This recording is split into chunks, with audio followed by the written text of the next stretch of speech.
ಹೋಗೋವಾಗ ನಿಮ್ಮದು ಫಾಲೋವರ್ಸ್ ಎಷ್ಟಿದ್ರು, ಈಗ ಬಂದಾಗ ಫಾಲೋವರ್ಸ್ ಎಷ್ಟಾಗಿದ್ದಾರೆ? ಅಷ್ಟು ಜನ ನಿಮ್ಮ ಕುಟುಂಬಕ್ಕೆ ಸೇರ್ಕೊಂಡಿದ್ದಾರೆ ಈಗ. ಹೋಗುವಾಗ ಐ ಥಿಂಕ್ 18,000 ಎಷ್ಟೋ ಇತ್ತು. ಹೊರಗೆ ಬರುವಾಗ ಈಗ ಆಲ್ಮೋಸ್ಟ್ 3 ಲಕ್ಷ ಹತ್ರ ಹೋಗಿದೆ. ಅಂದ್ಕೊಂಡು ಇರಲಿಲ್ಲ ನಾನೇನೋ ಒಂದು 20,000 ಇದೆ, ಒಂದು 40,000 ಆಗಿರುತ್ತೆ ಹೊರಗೆ ಬರೋಷ್ಟರಲ್ಲಿ, 2 ತಿಂಗಳಲ್ಲಿ ಏನು ಜಾಸ್ತಿ ಆಗಿಬಿಡುತ್ತೆ ಅಂತ ಅಂದ್ಕೊಂಡೆ. ಬಟ್ ಇಲ್ಲಿ ಬಂದಮೇಲೆ ಗೊತ್ತಾಗ್ತಿದೆ, ಓಕೆ ಇಷ್ಟು ಜನ ಇಷ್ಟಪಡ್ತಿದ್ದಾರೆ ಅಂದರೆ ಅಟ್ಲೀಸ್ಟ್ ನಾನು ಅಲ್ಲಿ ಏನು ಮಾಡಿದ್ದೀನಿ ಅಂತ ನನಗೆ ದೇವರಾಣಿಗೂ ಐಡಿಯಾ ಇರಲಿಲ್ಲ. ಬಟ್ ಹೊರಗೆ ಬಂದಮೇಲೆ ಎಲ್ಲ ನೋಡಿದಾಗ ಗೊತ್ತಾಗ್ತಿದೆ, ಓಕೆ ಏನೋ ಮಾಡಿ ಬಂದಿದ್ದೀನಿ ನಾನು ಅಂತ ಅನ್ನಿಸ್ತಿದೆ ಈಗ. ಓಕೆ, ಫೈನಲ್ ಆಗಿ ಪಬ್ಲಿಕ್ ಟಿ ವಿ ಮೂಲಕ ಏನು ಹೇಳೋಕ್ಕೆ ಇಷ್ಟಪಡ್ತಾರೆ? ಇಷ್ಟು ದಿನ ನಿಮ್ಮನ್ನ ಅಲ್ಲಿ ಓಟ್ ಹಾಕಿ ಗೆಲ್ಲಿಸಿದ್ದಾರೆ, ನಿಮಗೆ ಸಪೋರ್ಟ್ ಮಾಡಿದ್ದಾರೆ. ಸೂರಜ್ ಬಿಗ್ ಬಾಸ್ ಹೋಗೋಕ್ಕಿಂತ ಮುಂಚೆ ಯಾರು ಅಂತ ಗೊತ್ತಿಲ್ಲ, ಬಟ್ ಸೂರಜ್ ಬಿಗ್ ಬಾಸ್ ಹೋಗಿ ಬಂದಮೇಲೆ ಅವ್ರ ಪರ್ಸ್ಪೆಕ್ಟಿವ್ ಮತ್ತು ಬಿಗ್ ಬಾಸಿಂದ ಬಂದಮೇಲೆ ಅವ್ರಿಗೆ ಏನು ಅನಿಸಿದೆ ಅದ್ರ ಬಗ್ಗೆ ಹೇಳೋದಾದರೆ?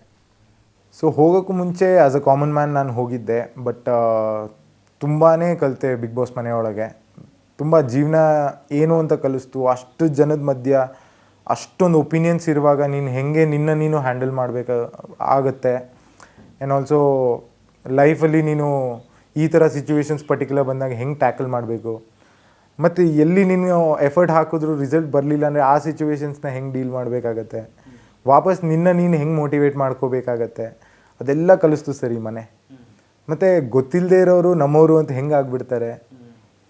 ಸೊ ಆ ಸಿಚುವೇಶನ್ಸ್ ಎಲ್ಲ ನೋಡಿದಾಗ ಅನ್ನಿಸ್ತು, ಓಕೆ ನಾನು ಈ ಆಪರ್ಚುನಿಟಿ ಸಿಕ್ಕಿರಲಿಲ್ಲ ಅಂದರೆ ಪ್ರಾಬ್ಲಿ 2 ತಿಂಗಳು ಹಿಂದೆ ಹೇಗಿದ್ದೆ ಇವಾಗಲೂ ಹಾಗೆ ಇರ್ತಿದ್ದೆ. ಬಟ್ ಆಚೆ ಬರುವಾಗ ಇಷ್ಟು ದಿನ ನನ್ನ ಕರ್ಕೊಂಬಂದರು. ನಾನು ಸ್ಟಾರ್ಟಿಂಗ್ ಎಕ್ಸ್ಪೆಕ್ಟೇಷನ್ಸೇ ಇರಲಿಲ್ಲ ಸರ್. ಏನೊಂದು 4 ವಾರ ಇರ್ತೀನಿ ಅಂದ್ಕೊಂಡೆ. ಬಟ್ 13th ವೀಕ್ವರೆಗೂ ನಾನು ಇರ್ತೀನಿ ಅಂತ ಅಂದ್ಕೊಂಡೂ ಇರಲಿಲ್ಲ. ಬಿಕಾಸ್ ಸ್ಟಾರ್ಟಿಂಗ್ ಸುದೀಪ್ ಸರ್ ಕೇಳಿದಾಗ ನಾನು ಸೇಫ್ ಆಗಿದ್ದೀರಾ ಸೂರಜ್, ಅಲ್ಲೇ ನಿಂತ್ಕೊಂಡು ಹೇಳ್ಬಿಡ್ತೀನಿ, 2 ವಾರ ಆಗಿರುತ್ತೆ. ಸುದೀಪ್ ಸರ್ ಇಲ್ಲಿವರೆಗೆ ಬರ್ತೀನಿ ಅಂತಲೂ ನಾನು ಅಂದ್ಕೊಂಡಿಲ್ಲ ಸರ್ ಅಂತಲೇ ಹೇಳ್ತೀನಿ ನಾನು. ಬಟ್ ಹೋಗ್ತಾ ಒಂದು ಕಾನ್ಫಿಡೆನ್ಸ್ ಬಿಲ್ಡ್ ಆಯಿತು. ಓಕೆ ಅಟ್ಲೀಸ್ಟ್ ಸಪೋರ್ಟ್ ಮಾಡ್ತಿದ್ದಾರೆ, ಸೇಫ್ ಆಗ್ತಾಯಿದ್ದೀನಿ ಅಂತ. ಸೊ ಇಲ್ಲಿವರೆಗೂ ನನ್ನ ವೋಟ್ ಮಾಡಿ ಇಷ್ಟಪಟ್ಟು ಸಪೋರ್ಟ್ ಮಾಡಿರೋ ಎಲ್ಲ ಕರ್ನಾಟಕ ಜನತೆಗೆ ಹಾರ್ಟ್ಫುಲ್ ಥ್ಯಾಂಕ್ ಯು. ಆ್ಯಂಡ್ ಹೀಗೆ ಮುಂದಕ್ಕೆ ನಂದು ಫ್ಯೂಚರ್ ಎಂಡೆವರ್ಸ್ ಏನೇ ಇರಲಿ, ಏನೇ ನಾನು ಮಾಡೋಕ್ಕೆ ಅಂತ ಹೋದರೂ ಇದೇ ಸಪೋರ್ಟ್ ಹೀಗೆ ಇರಲಿ ಅಂತ ನಾನು ಕೇಳ್ಕೊತೀನಿ. Sir thank you brother, thank you. Thank you. ಇದಿಷ್ಟು ಸೂರಜ್ ಅವರ ಮಾತಾಗಿತ್ತು. ಕ್ಯಾಮ್ರಾ ಪರ್ಸನ್ ವಿನಯ್ ಜೊತೆ ಧನು ಎಲ್ಗಚ್, ಪಬ್ಲಿಕ್ ಟಿವಿ ಬೆಂಗಳೂರು.